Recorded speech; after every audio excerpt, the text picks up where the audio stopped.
Assalamu alaikum wa rahmatullahi wa barakatuh ayyuha al-mu'minun. Alors bienvenue à vous. Cette vidéo est pour parler de l'affaire à Jérusalem, l'affaire entre musulmans et non-musulmans, entre croyants et non-croyants. Il y a dans Surat al-Hadid, Allah parle de croyants et de munafiqin et de munafiqat, des faux croyants et des faux croyantes. Allah Ta'ala dit يوم يقول المنافقون والمنافقات للذين آمنوا انظرونا نقتبس من نوركم قيل ارجعوا وراءكم فالتمسوا نورا فضرب بينهم بسور له باب باطنه فيه الرحمة وظاهره من قبله العذاب. Au jour de la résurrection, il y aura les croyants, il y aura les faux croyants. Et les faux croyants, les munafiqin, les munafiqoun et les munafiqat, les faux croyants et les faux croyantes,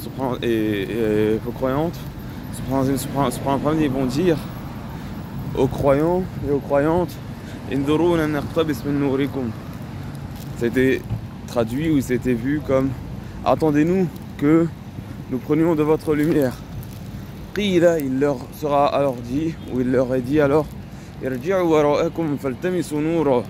Retournez, subhanallah hamdi, et trouvez, subhanallah hamdi, de la lumière. Faduriba baynahum bisurin. Alors entre eux, il y aura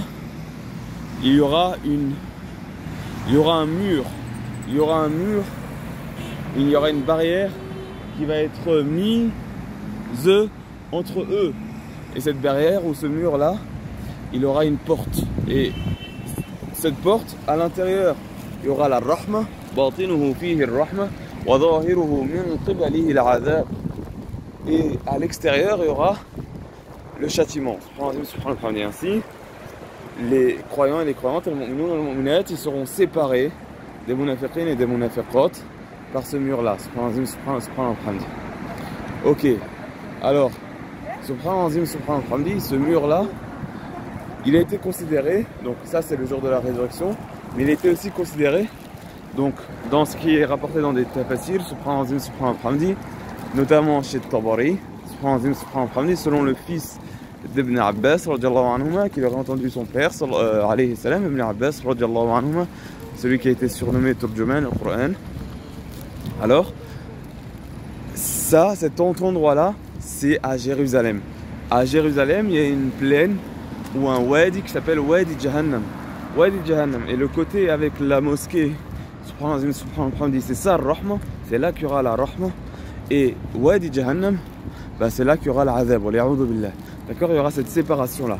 Et ça a aussi été rapporté par d'autres compagnons. Et là, il y a une chose qui est très importante à l'heure actuelle. À l'heure actuelle, avec les différentes positions que les gens ont vis-à-vis de vis-à-vis de la mosquée, vis-à-vis de l'islam, vis-à-vis de la charia, vis-à-vis de Jérusalem ou vis-à-vis de l'Quds. Al-Quds, vous savez, la mosquée d'Al-Quds, c'est la 3e mosquée.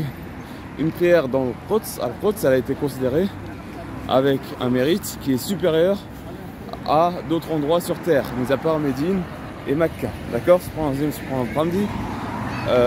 et c'est une ville qui est importante. Le Masjid al-Aqsa alladhi barakna hawlahu, on trouve dans le Coran avec le Masjid al-Aqsa.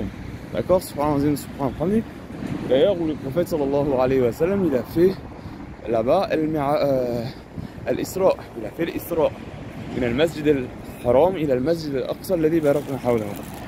Et subhanallah, ce que je veux dire, c'est que ceux qui prennent position avec l'islam, avec le sharia, avec la mosquée d'Al-Aqsa, avec la justice, avec le bien, ils sont en opposition avec ceux qui sont dans l'injustice, dans ce qui n'est pas de la mosquée d'Al-Aqsa, ce qui va être autre que le parti d'Allah Azza wa Jal. Et ça c'est très important quand je parle de boycott, quand je parle de choses sur lesquelles il faut faire attention. Il faut bien soutenir la cause de ce qui est juste, de ce qui est beau, de ce qui est bon. Asallahu an yarhamana wa an yaj'alana min al-muqarrabin. Nas'aluhu tabarak wa ta'ala bi asma'ihi al-husna an yaj'alana min as-salihin wa an yarzuqana wa an yatuba alayna wa an yaj'alna min 'ibadihi al-muqarrabin. ونسأل الله الفردوس الأعلى ونسأل الله المعافاة الدائمة في الدين والدنيا والآخرة. والسلام عليكم ورحمة الله وبركاته أيها المؤمنون. Et ciao à tous.